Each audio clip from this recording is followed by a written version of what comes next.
Thank you, Mr. Chairman. Thank you all for being here. Thank you for your work trying to keep America safe. Did the DOJ, FBI, or NSA during the Obama administration consider the Russian ambassador to be a terrorist or an agent of a terrorist organization? I couldn't comment on that. I don't know. I can't comment on anything outside the scope of the Freedom Act. Morgan? Sir, I don't have that information. Wow, that's amazing, because it puts us in the position, having heard that Jeff Sessions was being surveilled when he met as a senator with an ambassador. There are reports that, we've had the Israeli ambassador under surveillance, people that he met with. I don't know any of these things firsthand, just what I read and hear, but it gives me great concern, because in my freshman term, when we debated Section 206, 215, when we debated the FISA court, and then recently seen the massive abuses through the FISA court, we kept being assured, no, especially in the FISA court, things like 215, we're not abusing anybody. And I heard here at this hearing that 215 allows surveillance of foreigners that are not normally associated with a terrorist organization. I just wondered if that included nations of Israel or other folks like that. And your silence speaks volumes. But looking at this provision to get access to certain business records for foreign intelligence or international terrorism investigations, I still am concerned, as I was originally with some of the language, because it allows the pursuit, and this is normally going to be in front of a FISA court, apparently, that you can go after foreign intelligence information not concerning a U.S. person, but we know that's not true, because U.S. persons are constantly caught up, masked, and then, as we saw in the Obama administration, unmasked for no good reason.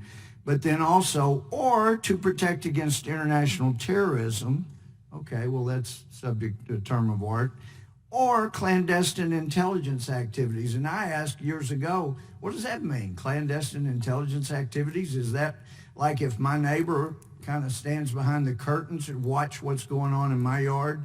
Is that, it's certainly clandestine, gathering intelligence? I mean, how broadly can this go? And I was never really assured by the part of the law that said these things will be done under the guidelines approved by the Attorney General. We may have the acting Attorney General indicted here soon. I'd rather have those done under the law instead of some guidelines we have nothing to do with. But let me also mention, with regard to FISA, I understand you've abandoned the gathering of metadata, but as long as there's a FISA court, there can be another application and affidavit that violates the Fourth Amendment's requirement of probable cause and supported by oath or affirmation, particularly describing things to be seized. And when I looked at what was disclosed of the order regarding Verizon, apparently everybody got one, everybody complied except Quest, and I understand the head of Quest may be in jail, but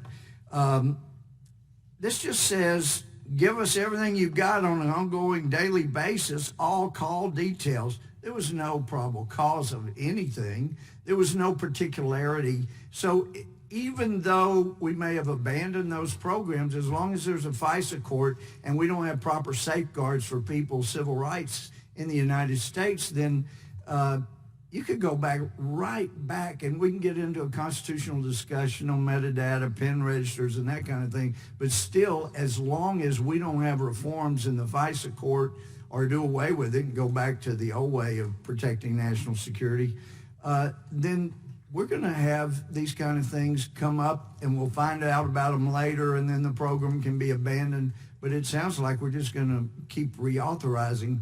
So I have significant concerns. And also,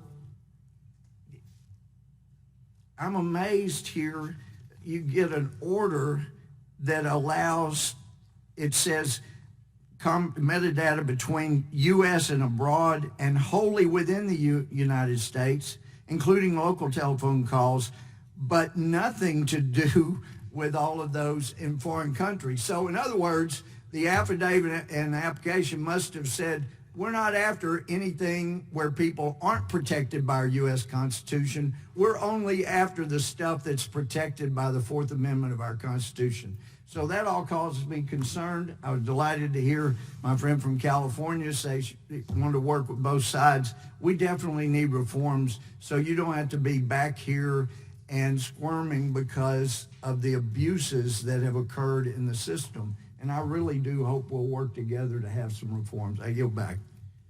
Gentleman yields back. The